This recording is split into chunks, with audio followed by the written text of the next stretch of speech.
Today, we are gonna make the most delicious pimento cheese spread. I'm Allison with Simple Fantastic Kitchen, and I'm here today with my cousin Terry. Hi. And we are making a secret family recipe, which we love to do here on the channel. And this is Terry's secret family recipe. And this was your husband's. It was my late husband Alan's favorite recipe, pimento cheese spread. He was a Georgia boy, born in a small town in Georgia, moved up to Wisconsin where I live. And so you take Wisconsin cheese and good Southern cooking and you wind up with a spread like this. Okay, so the first step with the ingredients is going to be 16 ounces of sharp cheddar cheese. We got 32 ounces.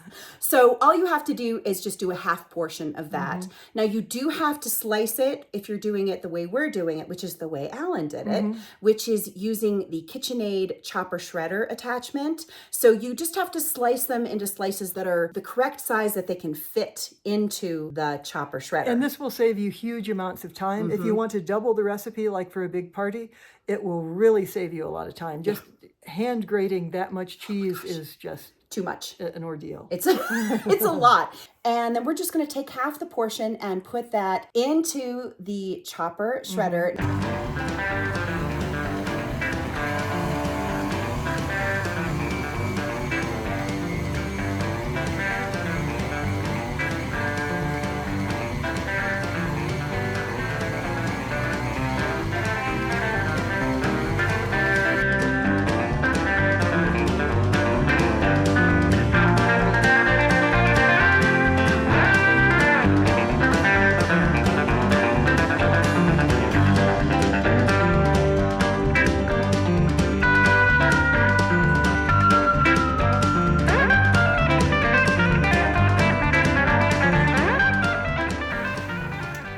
Now, KitchenAid makes a lot of different attachments, and I've done reviews on a number of them now. I will put the reviews that I've done on other KitchenAid attachments in the description below. And I will also put a link to the KitchenAid chopper shredder attachment in the description, as well as all the other products that we're using today in case you want to explore them. Okay, so the next step is to finely dice 2 serrano peppers, and you're just going to chop them very finely, or even dice or mince them. But do it that way so they're still a little bit juicy when you mix them, so that juice will get into the cheese. That's the whole idea. And then you just set that to the side. And then the next step is to do the same thing. We're going to finely chop a couple tablespoons of an onion. Basically, you're going to want a little bit less onion than you have of the peppers. Okay? There you go. So about 4 ounces. There you go. And then you just set that to the side. And then you're going to have 4 ounces of diced pimentos in a jar, and you have to drain them, right? You want to drain them, but don't mush out all of the juices. Again, the idea is to have the juices go into the cheese. So drain them, but don't get too excited about pushing out all the fluid either. For the next part, this is all going to happen in the stand mixer. So you just take the bowl that you grated all of the cheese into, just put it in your stand mixer. So you put in a cup of Duke's mayonnaise. And it has to be Duke's mayonnaise. This is very important for the recipe because there's no sugar in it. Right. But also Duke's is just very, very special to Alan. We are not endorsed by Duke's, by the way. They're not paying us a penny. It was a great trauma for him when he moved north and found you couldn't get it in grocery stores. Now they carry it in some grocery stores. You can get it on Amazon. Yeah, you can. So, I'll put it in the description so you can see it. And so you put that in, and then you put in the diced peppers, the diced onions, and then on top of that you put in the garlic. You're going to put in 1 rounded teaspoon of garlic powder, and then 1 teaspoon of ground cayenne pepper. It's spicy, but it's worth it. It's worth it. Or as we say, tangy. Yeah, it's tangy. Then we put in the diced pimentos. Right. You're going to want to take this attachment. It is a flex beater. It has one side is silicone. That's what Alan used to use. And it is the best because you're scraping all the pimento cheese as it's being mixed. Yeah. And so you just keep scraping the side of the bowl. It's the best. Yeah. Yeah. And then we just set it on the lowest setting and just sort of let it go for about a minute. Right.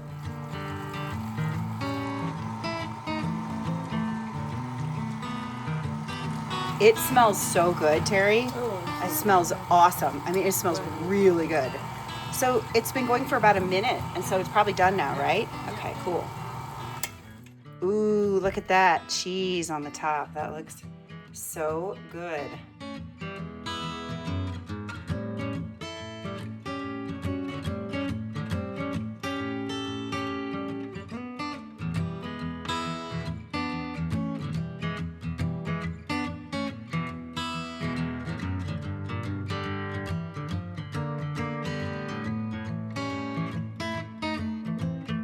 you can use the pimento cheese dip. You can have it on crackers.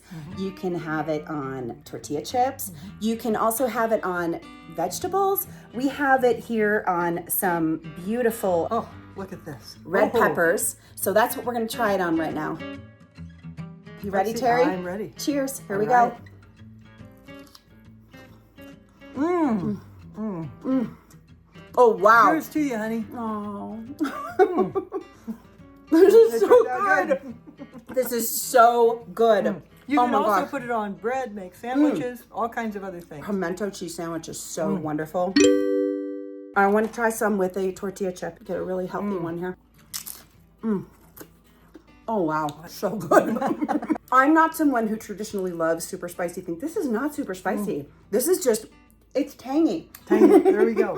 So one of the nice things about this is it's really tangy, like I said, but you don't get this burning in your mouth. No. Cheese prevents that. You can put a lot of hotness into cheese, seriously, and that's one reason you can just keep eating it. You don't wind up with a burning mouth. On this channel, we've got so many other fun things we do here. We have an on the road series. We do reviews of kitchen products, many, many, many other recipes, other family recipes as well, secret family recipes.